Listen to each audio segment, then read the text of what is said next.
Alhamdulillah, wassalatu wassalamu ala rasulillah, wa ala alihi wa sahbihi wa man wala. Mes frères et sœurs, nous sommes déjà à notre 5e vidéo explicative du hadith d'Abu Dharr, radiyallahu anhu.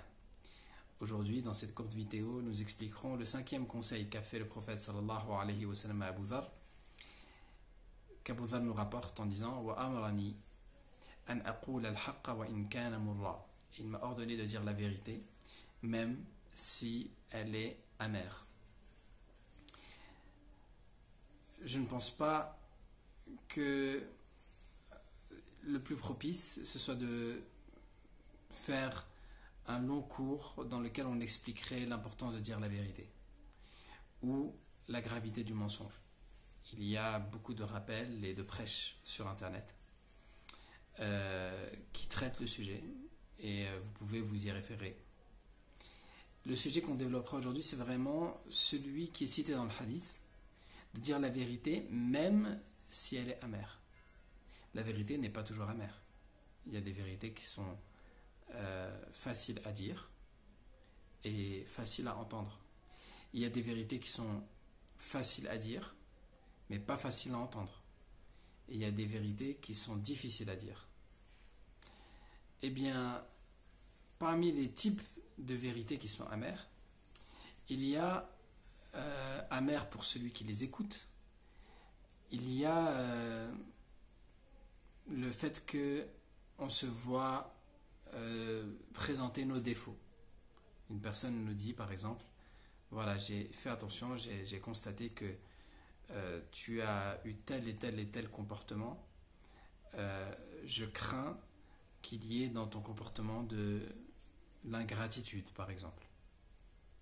Alors ça, c'est une vérité, si tel est le cas, une vérité qui peut être amère à écouter. Une vérité amère à écouter. Mais c'est une vérité qu'on doit accepter. Parmi les vérités qui sont amères à dire, il y a, par exemple, le fait de devoir témoigner contre une personne qu'on aime, de dire oui, en effet, telle personne a commis tel et tel acte et je l'ai vu de mes yeux.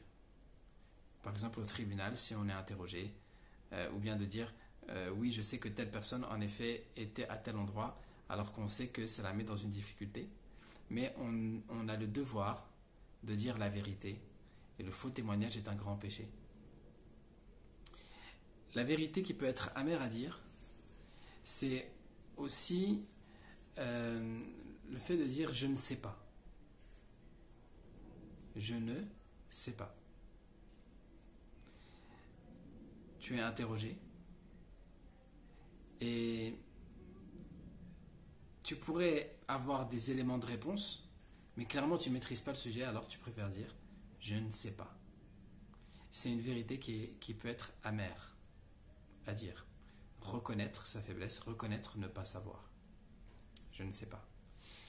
Parmi les vérités qui sont parfois aussi amères, il y a la vérité qu'on doit dire au gouverneur, en le conseillant, en lui présentant la situation telle qu'elle est réellement. Le gouverneur ou toute personne supérieure à nous hiérarchiquement et que nous devons de conseiller. Alors, nous devons lui présenter les situations afin qu'elle prenne les meilleures décisions. Nous devons lui présenter les situations telles qu'elles sont et pas telles que cette personne aimerait entendre qu'elles sont. Donc, dire la vérité, même si elle est amère. Mes frères et sœurs, dire la vérité, c'est quelque chose d'important.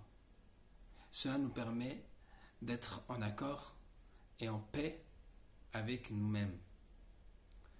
Le mensonge, c'est le contraire de ce que nous avons vu, de ce que nous avons entendu, de ce que nous croyons.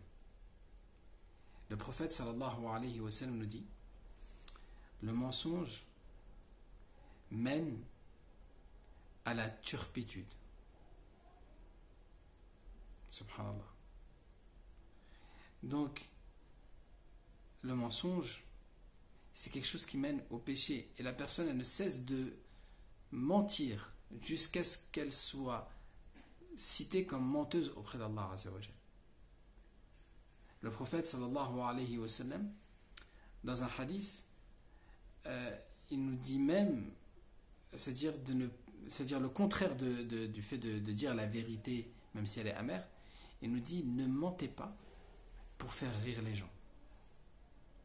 Il dit sallallahu alayhi wa sallam waylun lilladhi yuhaddithu al-qawm thumma yakdhibu liyudhhikahum waylun lahu wa waylun lah. Le prophète sallallahu alayhi wa sallam a dit malheur à celui qui parle aux gens et ensuite qui ment pour les faire rire, malheur à lui et encore malheur à lui. Le hadith rapporté par l'imam Ahmad rahimahullah. Donc faire attention à dire la vérité, à être une personne de vérité, à être une personne intègre.